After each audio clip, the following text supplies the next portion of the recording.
Donc bonjour, je m'appelle Laurence Marquès, je suis enseignant-chercheur. J'ai 2 lieux de travail, l'Université de Montpellier, donc je suis maître de conférences en physiologie végétale à la Faculté des sciences de l'Université de Montpellier.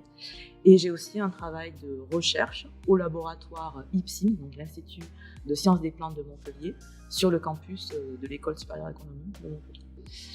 Alors, donc moi je suis à la base, je suis ingénieur agronome de l'École supérieure de Montpellier, qui s'appelle maintenant l'Institut Agro Montpellier. Et à la fin de mon école d'ingénieur, j'ai fait en fait un DEA en même temps que mon diplôme d'agronomie approfondie, ce qui m'a permis d'enchaîner sur une thèse, ce qui n'est pas le cas d'énormément d'ingénieurs agronomes, hein. Et puis j'ai fait ensuite un poste d'ATER, donc d'attaché temporaire d'enseignement et de recherche, qui m'a servi de postdoc un petit peu. Donc en fait, je suis un peu un dinosaure quelque part, parce qu'il y a très très peu maintenant de personnes qui arrivent à avoir un poste fixe, un poste de titulaire, en ayant fait un parcours aussi rapide, on va dire, parce que j'ai eu le concours de maître de conférence juste après mon poste ATER. Et donc voilà, je suis maintenant maître de conférence à la fac. Alors qu'en fait, je n'ai pas fait mes études à la fac, j'ai fait mes études à l'école d'agronomie, et donc j'ai fait mes premiers pas à l'université en tant que maître de conférence. Donc moi, j'ai commencé la recherche en travaillant sur un sujet que j'ai étudié juste pendant ma thèse, qui était le brunissement enzymatique des fruits. Donc j'ai travaillé là-dessus pendant ma thèse. Et ensuite, lorsque j'ai été donc recrutée comme maître de conférence, j'ai commencé à travailler sur la phytoremédiation des métaux lourds chez les plantes. Et donc, je cherchais à comprendre comment les plantes prélèvent les métaux lourds et comment elles peuvent les transloquer dans leur partie aérienne. Et puis, j'ai changé complètement de thématique il y a maintenant 5-6 ans. Et maintenant, à l'heure actuelle, je travaille sur le développement des racines de lupin blanc. Donc le lupin blanc, c'est une légumineuse qui a comme propriété de pouvoir prélever en fait le phosphate dans le sol grâce à des racines très particulières. Donc on travaille sur la nutrition et le développement des plantes, puisqu'on regarde comment une carence en phosphate induit un changement de développement racinaire des plantes.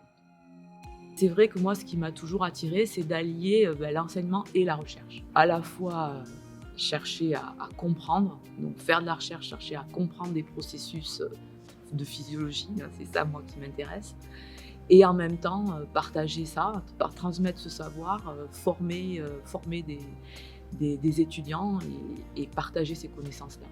C'est vrai que les deux choses se nourrissent très bien l'une l'autre, et ça c'est quelque chose qui m'a toujours attirée. Alors pourquoi les plantes? Peut-être parce que moi c'est vraiment, la recherche c'était la physiologie végétale, c'est vraiment ce domaine-là qui m'intéresse.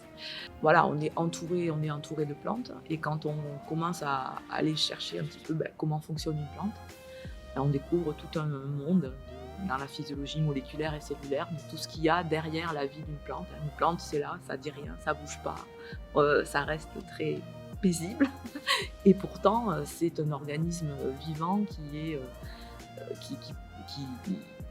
qui arrive à s'adapter de façon incroyable à son environnement, parce qu'il ne peut pas y échapper, contrairement aux animaux, et ça lui donne des capacités d'adaptation vraiment intéressantes à étudier.